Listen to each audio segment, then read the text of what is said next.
Are you truly stepping into the role of leader in your own life the way you know you're meant to? What shifts would unlock your full potential? It's time to explore those answers with the host of Sacred Leadership, intuitive business coach Sherisse Alexander.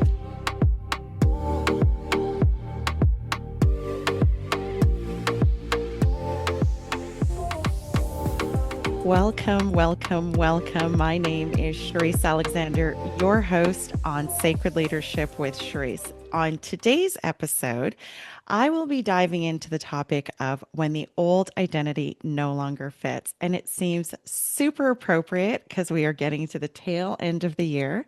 And in addition to that, for those of you who follow the Chinese zodiac, if you weren't aware, as we get near the end of the year, it is the year of the snake. And of course, what that means is that we are shedding old versions of ourselves, letting go of things that no longer serve us. And really, I thought that with today's topic, some of you might be feeling that way. So, what we're going to do is we're going to chat about what that might feel like, how you can maybe ground and center yourself. What does that all really mean when the old identity no longer fits? So, as we go through today, or as I was thinking about today's episode, I actually said to myself, okay, so how often have I actually gone through this experience of shedding old versions of myself?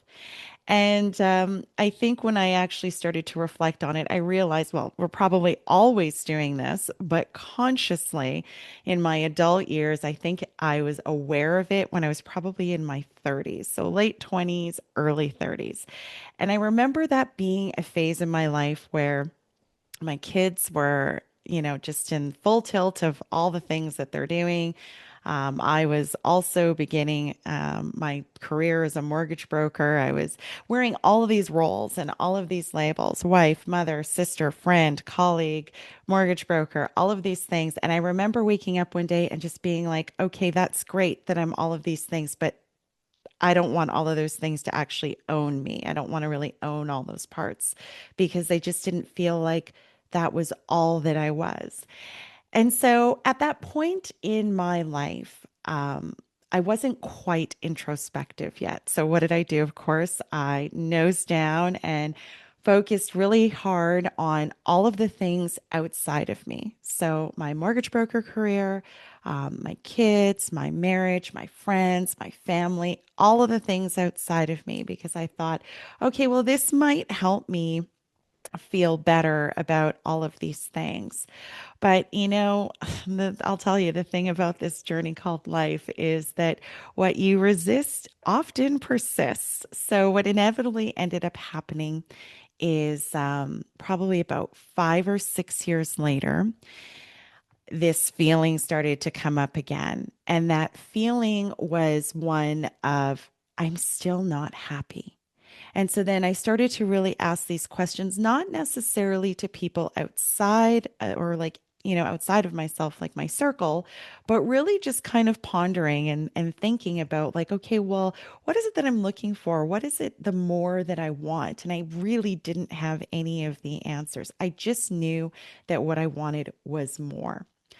And so from that point, and I think that if you are in that space and place right now, I think one of the things that I have observed now that I can look back on those times is when this time comes up in your life where you recognize that something old isn't working, a version of yourself, and you are moving into something new, it's really your soul calling on you to go within. And I think that sometimes the mistake that people make, such as I just explained that I did, maybe not mistake or maybe misstep, misalignment, is looking outside. So instead of saying, okay, what is it that I need? How do I fill my cup? How do I bring joy into my life? So on and so forth. I looked outside of myself and just put all of myself into those things outside of myself. Now we can see this in positive ways or ways that might be in alignment or right. I hate using that language, but we'll use it for the sake of this conversation. Or we can do those in maybe outside of alignment ways. And I think some of the ways that we witness that maybe in our own lives or even in the lives of people around us who we know might not be fully happy is when we are numbing or we are over abusing pleasure and excesses in life. And I think that this is just another way to avoid that inner work that, yourself, your higher self is really calling on you to do, which is to let go of what no longer serves you. And sometimes that's people, that's, jobs, relationships, identities, so on and so forth. But I think it's parts and pieces of all of that. So after this is probably around my mid 30s when I realized that, okay, I'm still not happy. Now what? Fast forward another 5 years, and then this is where the real juicy work began. And this was ultimately where there was, a significant life event, and now it's staring you dead in the face. And for me, as I've expressed before on this show, is that it was the breakdown of, an almost 20-year marriage. And for any of you who've gone through that, you understand that it like really can shake your identity and shake you to your core because nobody gets married to get divorced. It's not, nobody does that. And I certainly was not one of the people that were planning on getting divorced. But this is really where one of the most pivotal moments where the identity definitely no longer fit. And I mean, it was really stark because I went from having this life where it was a filled social calendar with my kids' activities and, being active in their sporting events and, my friend group and my work group and my family and, all of these things. And then practically overnight, that all stopped. And I remember the first time I lived in a house by myself. And it was, for any of you who've gone through this, it was challenging because I went from this extremely boisterous household to one that was really quiet. And this was to me the most obvious beginning of letting go of an identity that no longer fit. So I was letting go of a marriage. I was letting go of a family, or at least the dynamic of a family that we had built at that point in time.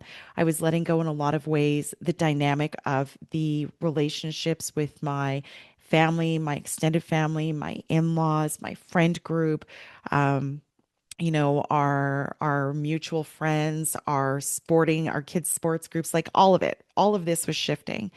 And that's a really challenging experience to go through. So, for those of you who might be going through that right now and struggling with it, I hear you. I feel you. I've been there. You will get through it. It's always not to be too cliche, but it is always darkest before dawn. So, you will be fine. But it was definitely an opportunity now to find my new version of me. And that I wish I could say that it was super easy and I was very clear on what that looked like immediately, but it really wasn't. And I think that at that point in time I realized that, I'd always considered myself to be someone who danced to the beat of my own drum, and in a lot of ways I did. And maybe that was earlier in, the marriage or whatever the case may be. But I realized that near the end of that relationship, I might not have been really dancing to the beat of my own drum anymore. I think that I was conforming to other people's ideas of what I needed to do, how I needed to show up, how I needed to parent, how I needed to be a wife, and all these other kinds of things, and very much lost significant parts of myself, which happens often to many people because you're so busy giving to all of the people outside of you that you forget to give to the person who matters the most. And I definitely don't mean that in a selfish way, so do not misunderstand what I am saying. But, again, we can't really, somebody had said it to me best. They said that when we give from our overflow, so of course we talk about pouring from an empty cup, but when we actually when we give to people from the overflow of our cup, when our cup actually runs over because we are giving so much to ourselves, then there's no resentment. There is zero anger, zero resentment because you're giving from the extra, the excess. So it doesn't feel so laborious.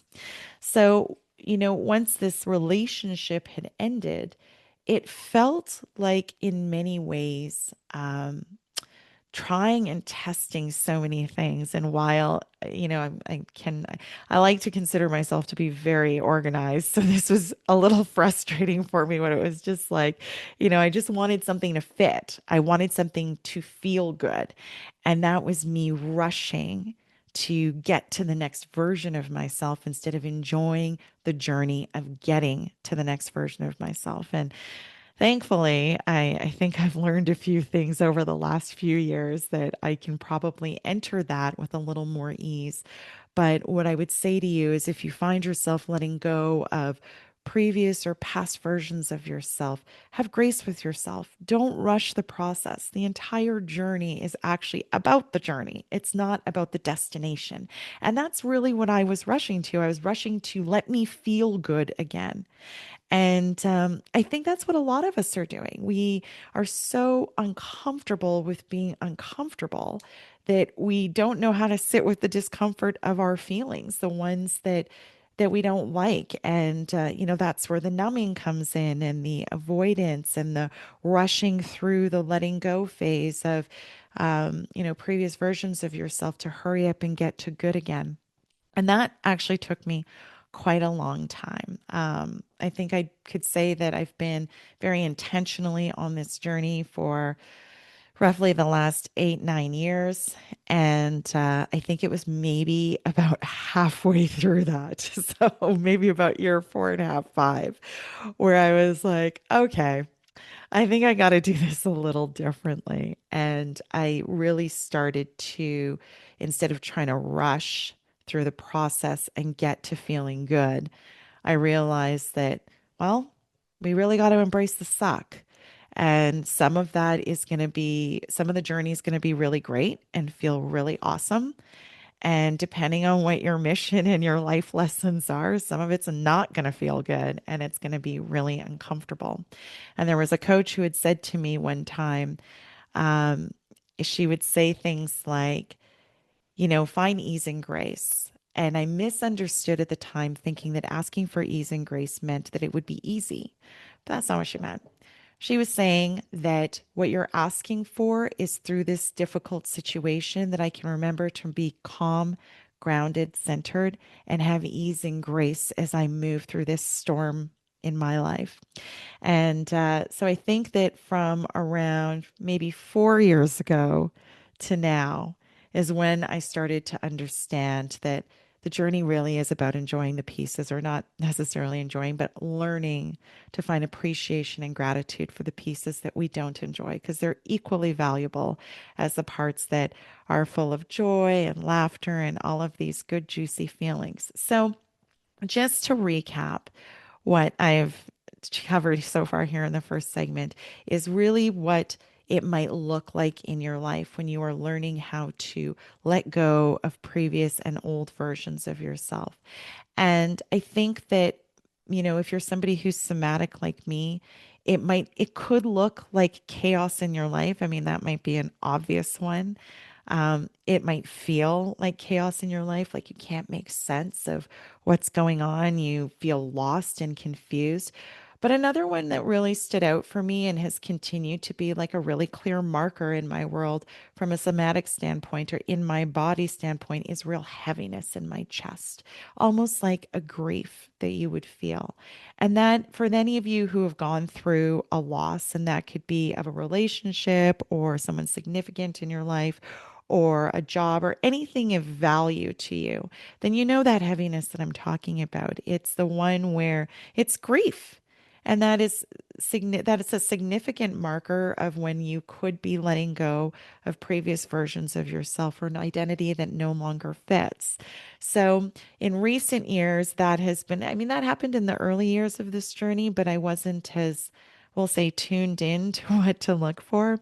But in recent years, I think that I'm learning to pay more attention to these things that show up in my body. So we are going to go ahead and take our first break. And when we come back, we will continue to talk about when the old identity no longer fits. We will be right back. Leadership isn't reserved for CEOs or world leaders. It's something each of us is called to embody in our own lives. But how do you awaken that inner leader with clarity and confidence? On Sacred Leadership with intuitive business coach Sherisse Alexander, you'll discover powerful tools and spiritual insights to align your words, actions, and outcomes. Tune in every Wednesday at 11 a.m. Eastern, 10 Central, 9 Mountain, and 8 Pacific, right here on InspiredChoicesNetwork.com.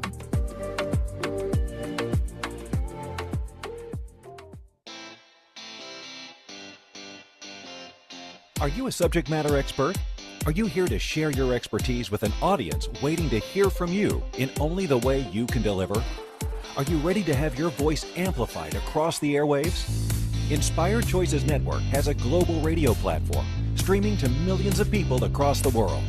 Professionally produced and supported by an accomplished team every step of the way, you can broadcast from anywhere in the world, knowing your voice matters, and we ensure it is delivered with ease and efficiency. Eager to hear your message, the world awaits. Contact us today to become an Inspired Choices Network radio host. Email become a host at inspiredchoicesnetwork.com. This is Sacred Leadership with Sherisse Alexander. To participate in the program, join the live studio audience in our chat room at inspiredchoicesnetwork.com. You can also send an email to Sherisse@pavitraleadership.com. Now back to the program. Welcome back to Sacred Leadership with Sherisse on the Inspired Choices Network, where today I am talking about when the old identity no longer fits. So in the first segment, I highlighted the fact that we are coming to the end of another year, and this year in the Chinese zodiac was the year of the snake. So a lot of folks might be finding that they are letting go of bits and pieces and parts of themselves and their lives that are just quite simply no longer serving them. And in the first segment, we talked a lot, or I discussed a lot, anyways, my own journey and my own experience with this cycle of endings and beginnings and shedding and rebirth and all of these things. And where I left off is just really the discomfort within that, because I think that the most important, I think the reason why this is so important and why and I'm not harping on it to make it uncomfortable, but I'm harping on it because I find that so many people in my observation are just not necessarily willing to confront that discomfort. And so, interestingly enough, this morning I was listening to the Oprah Winfrey podcast, and she had a guest on her show. I got to grab the name of this book because I really loved the content of this particular podcast. But the author of the book is Richard Rohr. And the name of the book is The Tears of Things. And apparently he's written 42 books, and he's a friar within the Catholic Church. And anyways, he's a spiritualist. But a lot of what he talks about is this phase where we got to be able to look at ourselves. And you got to be able to look at yourself in a way that doesn't get pulled into judgment and shame and really criticizing yourself in an abusive way. And I think that that is the piece where people get really uncomfortable with those feelings that come up, the anger, the shame, and so on and so forth. So if I go back to my own experience of like this relationship ending, this significant relationship, I mean, my relationship, that particular relationship, that marriage was 20 years of my life. And so, of course, when something like that significant happens in your life, there's all kinds of potential blame. You might be blaming the people outside of you, what the other person did, how they didn't show up, how they didn't support you, how they didn't love you. But really, when we get down to the brass tacks on it, or at least when I did, and I started looking at my own part in that, I could see how maybe I wasn't as mature as I thought. Maybe I wasn't as great of a communicator. Maybe I didn't love him in the way that I needed to. Maybe I wasn't as supportive. And when we start to ask ourselves those questions, it is very easy to get pulled into that negative thought loop and those negative stories that we start to tell ourselves. But I think the one thing that we start to learn as you go through this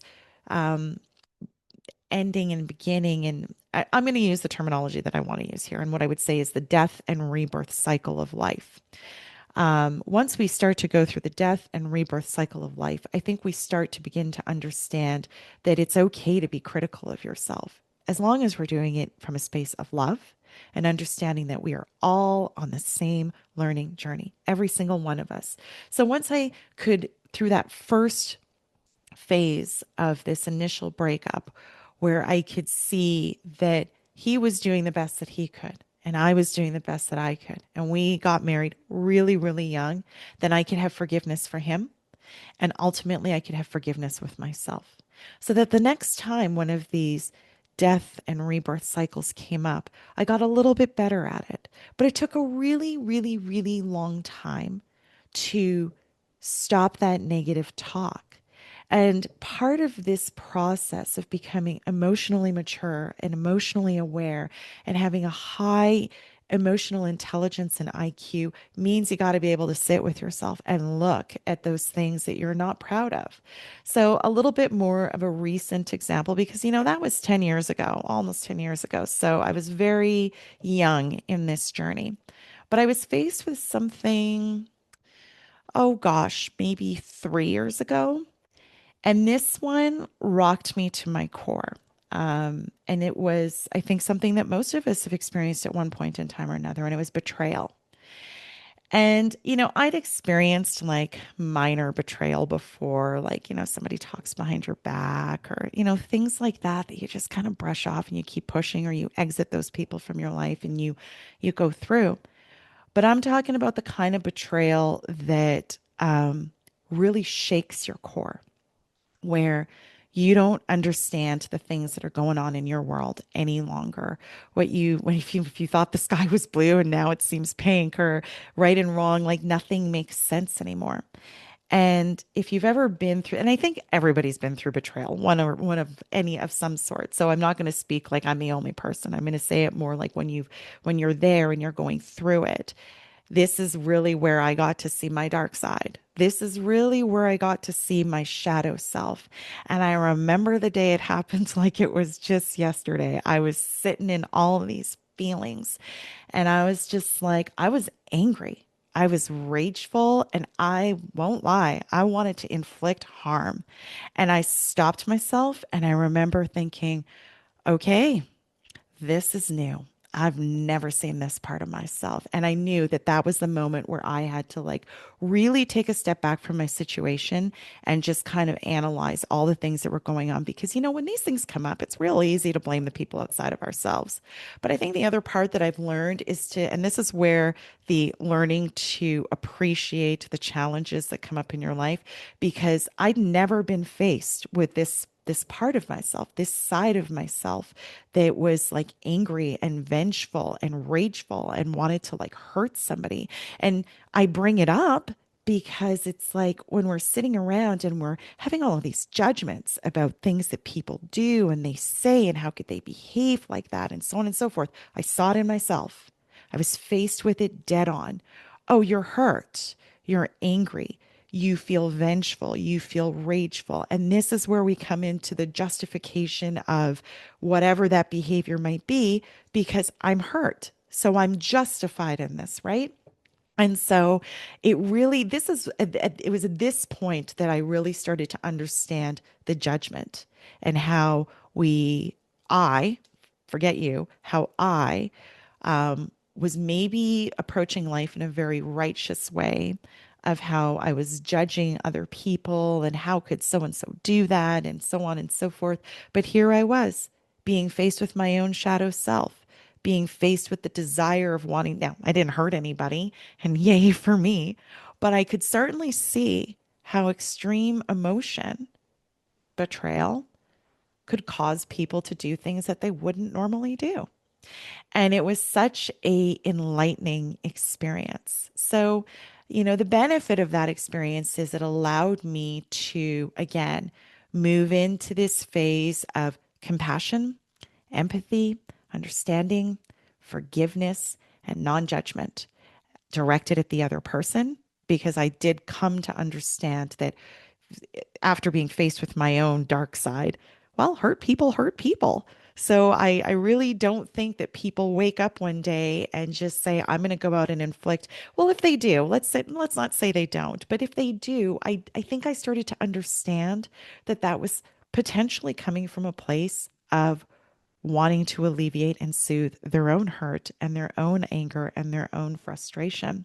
So, what reminded me of all of this is that when I was listening to this podcast this morning, and this author and this spiritualist was talking about the need to really um, be able to critically look at yourself with love and compassion.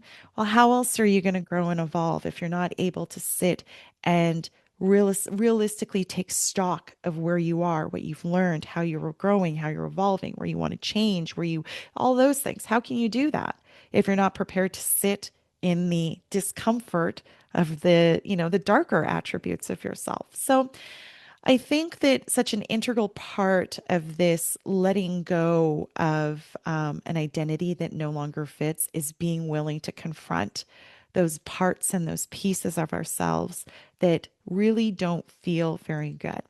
So, with that, and once I was able to do that, and this constantly happens, right? And I think the only thing that I've noticed over the last 10 years or so is that it's just been speeding up. So, eight, 9 years ago, there was that thing. And then, a few years later, there was something else. But now, when I was reflecting on, today's episode and what I wanted to talk about, I was just like, well, it constantly feels like I'm shedding parts of myself. It constantly feels like I'm letting go of something. And again, the timing of this topic is so appropriate because it happened again like a month ago.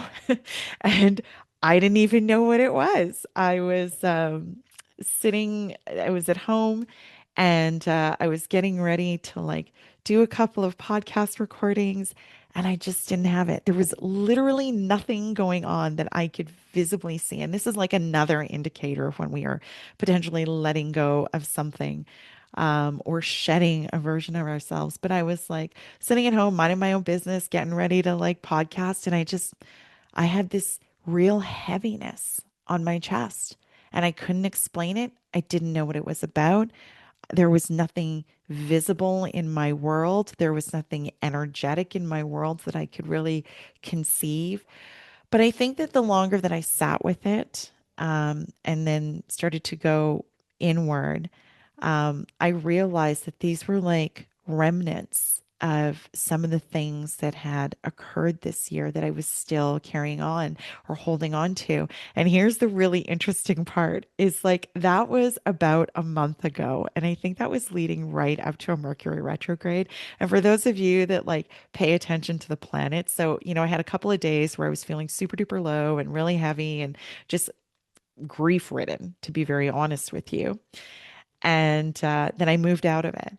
But then, like a couple weeks later, I'm in this retrograde, and all of this stuff is coming up, like left, right, and center. All of these wounds are like showing up, all kinds of triggers. And I remember just kind of being like, now actually being in the place and space where I'm like, okay, now I understand why that was happening. It was almost like bringing it to the surface like in a very physical way so I could feel it, so that when it was actually in my face and releasing all of these emotions like this sadness and really rubbing on these wounds, well, now it was like in my face and I couldn't avoid it, right? I couldn't push through it. I couldn't pretend it wasn't there. It was right there. And so when I read about the retrograde, it was funny because it was like, oh, this retrograde is really gonna just like poke on old wounds and see, like, really bring to the surface what you need to heal so you can let it go. So I think the timing of that retrograde is beautiful, because now I feel, well, pretty good overall. But I feel like the year of the snake has just been really letting go of a lot of things that really are not serving me. And the most interesting part of that is that most of the things that don't serve me are belief sets, stories. It's rarely people, truth be told, but it's mostly about myself. It's mostly about the ideas I hold about myself, the stories that I'm telling myself, the thought patterns, even the mannerisms, the way that I show up, those kinds of things. It's really more those kinds of things that I've really been kind of letting go, and I can feel myself leveling up. And I don't know if you guys are with me or not, but I can feel myself shifting. We're getting ready to shift into this next gear of where it's just like, I don't have any time for this nonsense and all this kind of stuff that was weighing me down. I just don't have any room for it. Like I'm really leaving you here in 2025. So we are going to head to our second break where we will talk about that next phase. So now you're done sitting in the ick of it. What's next? We'll be right back and we will continue talking about when the old identity no longer fits. Leadership isn't reserved for CEOs or world leaders. It's something each of us is called to embody in our own lives. But how do you awaken that inner leader with clarity and confidence? On Sacred Leadership with intuitive business coach Sherisse Alexander, you'll discover powerful tools and spiritual insights to align your words, actions, and outcomes. Tune in every Wednesday at 11 a.m. Eastern, 10 Central, 9 Mountain, and 8 Pacific, right here on InspiredChoicesNetwork.com.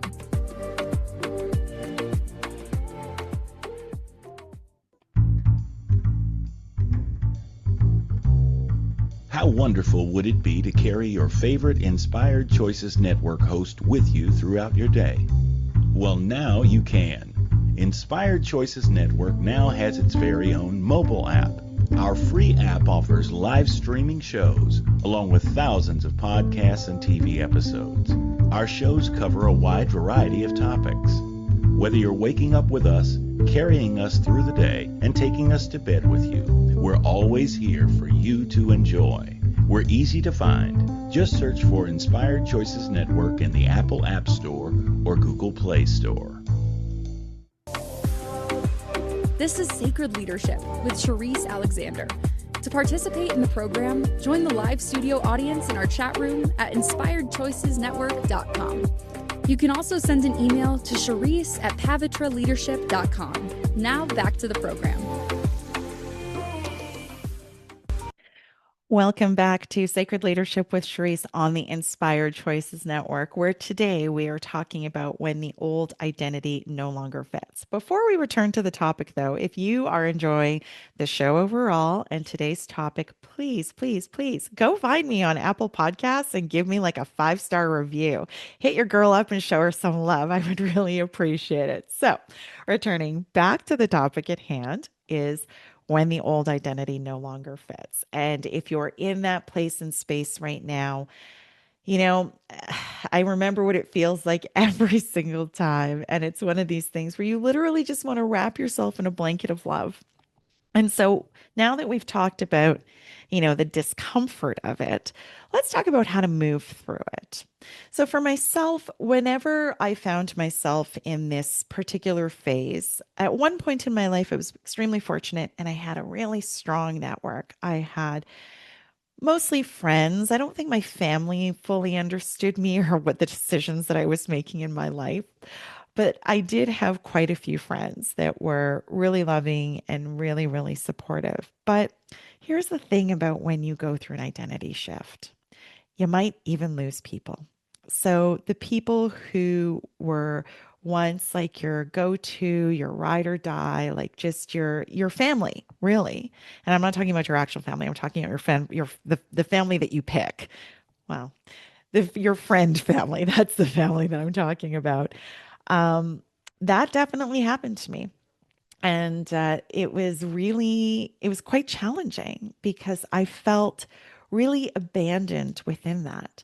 I felt like people didn't understand me. I felt like I was being judged. I felt like I wasn't being shown grace and compassion. And I'll tell you, my full victim came out. She came out in full force. Woe is me. And what did I do? And why are these people abandoning me? And, all this other kind of stuff. And it got borderline like what I would probably call for myself. I've never been one to pant after people, will say. If you want me in your life, you show me. If you don't want me in your life, it's all good. And but this was the first time in my life where I was faced with having like a lot of my core girl group dismantled. And for someone who has a very small girl core group, anybody who knows me well knows that I only ever have like 5 really good friends at any, like 3 to 5 really good friends at any point in time. And when that core girl group got dismantled, It was hard. There's just no other way to say it. It was, I don't even think I could have a conversation about that girl group without like crying and feeling like I had lost like these significant relationships. But I'll tell you what it did do. It, number one, I guess the first gift would be is, and I don't mean this in the way of isolating yourself. So be careful with listening to me on this, right? I did learn a new metal that I didn't know that I had before. I did learn how to dig deep and really understand that the comfort that we seek in this lifetime ultimately has to come from something that is not outside of yourself. And so that was probably the first lesson that I learned is that the soothing and the comfort. And that's not to, say that personal human connections are not important. They absolutely are. And we'll come to that in a second. But I did learn that my spiritual connection trumps any human connection any day of the week. And so the relationship with myself is the gift that I got from that loss. Now, the other thing that I learned is that where I was going and the person that I was evolving into, very few people understand me, and understand the core of who I am, and that in order to go where I need to go, and evolve in the way that I need to evolve, I need a team of people around me who can I'm trying to word this in a way where it doesn't come across in a certain tone, but I think what I'm trying to say is like, I was trying to move into a space of being able to hold space, love, compassion, and non-judgment. And I kind of needed the same thing from the core group of people who were around me. So when that core group of people was dismantled and I'm feeling very left alone within that, it forced me to ask for a new group to come in. And I always say, ask and ye shall receive, because I was very intentional this time, right? Not to say that I wasn't intentional before, but I was conscious enough to be intentional. So I was very clear about what I wanted.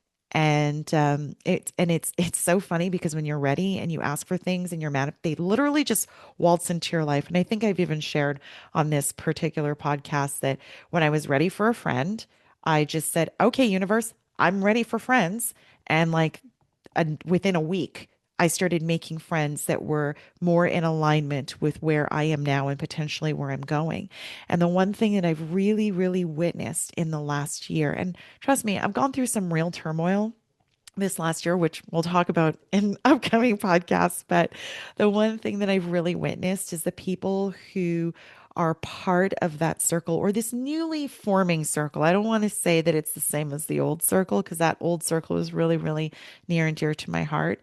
But this new circle is like they get it. They get it in a way that it's really difficult for me to get help other people to understand. So all of that to say is that while I had to let go of relationships that could not support me, would not support me, did not want to support me or be in my life the way that I need people to be in my life, it made way for something new to come in. So remember, this is what I was saying about endings and beginnings, death and rebirth. So yes, there was this dying of these relationships and it was heartbreaking and really, really difficult to go through. But once I was ready to let go of my heartache around that, I was able to open my heart and allow something else to come in that could support me in the way that I needed it to support me. And so let me say it loud and proud. Thank you, universe, for sending me these folks into my life. They have been extremely supportive of me on this journey. And well, we'll talk about that more later. So, we've talked about when the relationships die away, potentially die away, when there's this facing of this shadow safe side of yourself. Maybe on the lighter side of things, though, it also gave me the opportunity to try so many different things. So, because now I'm trying to find my new self, the things that like light that fire in my belly and get me out of bed and, just really make me want to go out and get after life. And I'll be really honest with you, it took me a really, really long time because for so long, I think a lot of people identify that their job with like what really lights them up. And because I was so fortunate to have a career that really lit me up for so long, and that was mortgage brokering, it was really hard to like begin to find this thing that like gave me the same joy. And it's taken quite a while. But, it's really the birth of this podcast and what will come subsequently, which we will talk about in coming weeks and so on and so forth. But at the end of the day, it gave me this opportunity to find the joy. And I think, I've definitely talked about joy in previous podcasts, and I think that as adults, we we let go of that for some reason. We think that this entire journey for some reason needs to be like suffering and drudgery and dark and gray and miserable and so on and so forth. But I started just doing things that were just simple pleasures and just fun. Things like coloring and painting and poetry. I've always liked writing, so I started doing that. When I would be hanging out with my children are probably a great place to return to childhood because kids, they're just joyful. They're just pure joy. And so they allowed me to return to that really fun, loving part of myself that sometimes gets lost when we are moving through some type of transition. So those are some of the things that I have done to, move myself through this shedding of old self. And so going back to like this recent, experience where I was going through this thing of like shedding. And I was really lucky because, first, if you remember about a month ago, there was like this super heaviness and I really didn't want to do anything. And then I had this, like, I'm not even kidding. I was like crying all the time. And it was great because it was very cathartic and I could like let go of a lot of things. But then I was able to like move into this space where life was still happening and there were still things that were coming up, but it just felt like I was able to like move through them easier. So even though things were challenging and they were not necessarily sunshine and rainbows, I definitely remember days where it was like I felt like a kid. I felt so blessed to be having the experiences that I was having. And I remember even coming when I was going to Nigeria and I was recounting some of the experiences to people, I could feel myself light up. And the thing is that it's not like I wasn't going through things. I absolutely was going through challenges and disappointments and things that didn't feel good. But I was able to like move myself into this space and place of where I'm like, even though life's not 100% right now, it's all good. There are still things that are going on around me that I can have gratitude for. I can find joy in, I can find love in, I can just really fully lean into and enjoy. So, all of that to say, I think that once you consciously create with the energy, and that's really what the point of all of this is, the shedding is going to happen. Well, I shouldn't say it's going to happen. I should say it more than likely will happen. And I think that if you don't allow it to happen or to co create with it, it's going to be really difficult. It's going to feel like drudgery. It's going to feel miserable. It's not going to be enjoyable. There won't be anything to learn from it. And I think that one of the other things that I wanted to highlight is, well, actually, I'd already said it at the very beginning. Whatever you resist will persist. So when these things happen, instead of like, asking, why is this happening to me? Maybe the question is, what is this trying to get me to do? Or how is this experience trying to serve me? And today, if we look at today's topic, it's like maybe it's trying to serve you by getting you to let go of things that no longer serve you. And so instead of fighting with the energy and holding on to something, old versions of self, relationships, jobs, money, things, people, you name it, instead of holding on to these things for dear life, maybe just surrender, let go, and let the shedding begin and just see what else is possible. Because as sad as endings are and letting go can be, I don't think the universe has anything bad in store for us, even when it seems like the universe is conspiring against us. I can definitely say that even the things that don't feel good are more often than not in the best and highest interest of my own journey and ultimately the collective. So, we are going to head to our last break for today. But when we return, we will wrap up this conversation on when the old identity no longer fits. Leadership isn't reserved for CEOs or world leaders. It's something each of us is called to embody in our own lives. But how do you awaken that inner leader with clarity and confidence? On Sacred Leadership with intuitive business coach Sherisse Alexander, you'll discover powerful tools and spiritual insights to align your words, actions, and outcomes. Tune in every Wednesday at 11 a.m. Eastern, 10 Central, 9 Mountain, and 8 Pacific, right here on InspiredChoicesNetwork.com.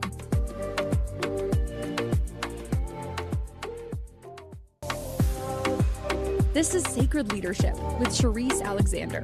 To participate in the program, join the live studio audience in our chat room at InspiredChoicesNetwork.com. You can also send an email to Sherisse@pavitraleadership.com. Now back to the program. Welcome back to Sacred Leadership with Sherisse on the Inspired Choices Network, where today I'm talking about when the old identity no longer fits. Before we wrap up this conversation and this topic today, if you want to learn more about what I'm doing and what I'm working on, please visit me at www.pavitraleadership.com. That's PAVITRA leadership.com. Equally, you can email me at Sherisse@pavitraleadership.com as well. I will tell you the website is not fully live yet, but within about a month it should be. I'm super excited to share some more information with you guys about that. And again, if you are enjoying today's content or any of the content that I'm putting out here on the Inspired Choices Network, please find me on Apple, Spotify, or wherever you get your content and give me a 5-star and give me some feedback, please. So, anyways, returning to the topic at hand, when the old identity no longer fits, just to recap a lot of what I've been talking about today, I've really been sharing a lot of my own journey.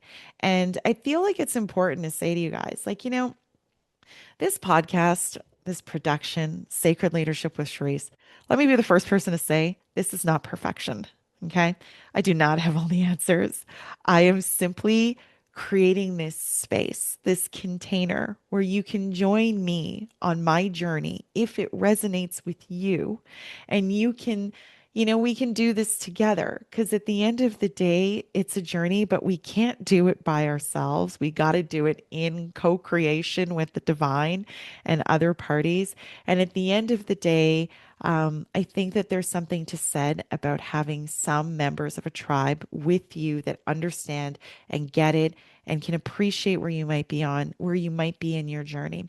So to kind of recap this entire episode before we wrap it up, at the beginning, I talked a lot about a lot of those heavier things that have occurred in my own experience and having to let go of this 20-year relationship and my thoughts, beliefs, ideas, and being faced with the dark side of me. We all have it. So I'm just going to say it. We all have a dark side to ourselves. But, what do you do when you're faced with it? And that's another part of learning how to let go of previous versions of yourself or shedding old versions of yourself. And the only way to really get to that place is to be able to sit with that and be critical of yourself, but not in a way that is judgy and lacking of love and empathy and compassion. Being able to face yourself without shame. And that's a big one. Like, I'm not going to sit here and pretend that I haven't had my own bouts of shame. I think there's enough shame to go around for many people. But then I also pivoted and talked a lot about, maybe not a lot, but a little bit about, the phase where you can begin to like really lean in and embrace the experience for what it is. The parts that feel really juicy and really good and really intentional and are filled with joy and happiness and love.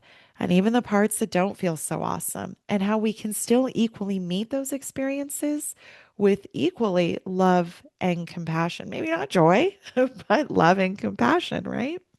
And I think that if we can find a way to really co create with that energy and that experience, then ultimately we'll all begin to create a very, very different world that we are living in.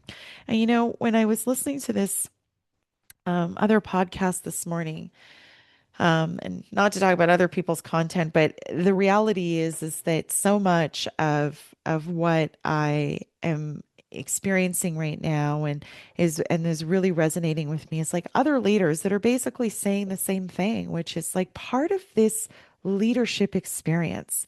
And let's just break it down for a moment and realize that when I talk about leadership, I'm not talking about leadership of necessarily organizations or businesses or governments. I am calling on you and I am inviting you to be a leader in your own life. I am calling on you to have enough courage to be able to face those things about yourself that you don't love and face those things about yourself that maybe do bring you, and I'm not going to use the word, so let me not say it, but face those pieces of you that are maybe parts that you're not proud of, and challenge yourself to face them with love, empathy, compassion, and understanding. And when you can begin to do that for yourself, then we can begin to do that for the other people that are around us. This is certainly not an invitation to allow abusive experiences or people into your world. That's boundaries. That's another conversation altogether. But the piece that I'm trying to drive at here more than anything else is the piece of around non-judgment. And when we can begin to face ourselves without judgment, then we can also begin to face other people without judgment. And all of that to say that it's a beautiful, glorious experience of letting go of those pieces of ourselves that no longer serve. So it's been a really joyful journey. No, it hasn't all been a joyful journey. It's been challenging, I won't lie. But it's been highly educational, and I really have enjoyed a lot of the experience. So, just in summary, the first stage of that is when you realize that there's something that's not working in your world. You can feel it physically in your body. It might even just be externally depicted to you through chaos and just, incoherence, we'll say. The second part of that is, the facing of self and the dark emotions that might go with that. The third piece of that is going into your introspection, right? And really being critical of self with love and compassion. And then the fourth piece of that is beginning to find joy for the things that you love and equally the things that don't feel so great. So that when these cycles, and you will find that these cycles they'll move faster. So as I'd said in my own experience, 10 years ago, roughly, I wasn't as aware of these endings and beginnings. But now I'm very, very aware of it. And I guess I should be, because realistically speaking, like I don't know what the science is around it, but I think that I heard that when you're really, really young, I think it takes like 7 days or something for your skin to like fully shed. And by the time you're my age, I'm not going to give you the number, it takes like 30 days for your skin to like fully regenerate. So, if you think about that, we're constantly changing, we're constantly letting go, we're constantly regenerating. But I'm talking about in a bigger way, I'm talking about in the ways that you can really begin to change and transform your own life. And these are all the necessary parts of becoming a really great leader in your own life. So if you're feeling challenged in your work, in your relationship, just within yourself, maybe this is an opportunity. There's still time left in the year that you can begin to let go of these pieces of yourself that no longer serve you. Thank you so much for joining me today, where we talked about letting go when the old identity no longer serves. But next week, I will be joined by Andrew Brummer, where we will be talking about how surrender becomes the gateway to true leadership. So you can see very clearly how this is all aligning quite well. When Andrew comes on, he'll be telling a little bit. I don't want to give too much away, but what I will say is this is just a continuation of that, right? How do we learn how to let go? So today's episode, we were talking about letting go of the parts of yourself, the very personal parts of yourself that might not be serving yourself. Because as I said, what you resist will persist. So next week, when we talk to Andrew, he will be talking about when the universe just rips it out of your experience. So thank you again for joining me today. Until next time, take care of yourself.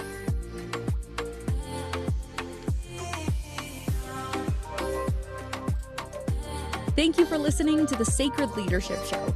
Sherisse returns Wednesday at 11 a.m. Eastern, 10 Central, 9 Mountain, and 8 Pacific on the InspiredChoicesNetwork.com. Until then, continue taking small steps today to be a leader in your life for the collective.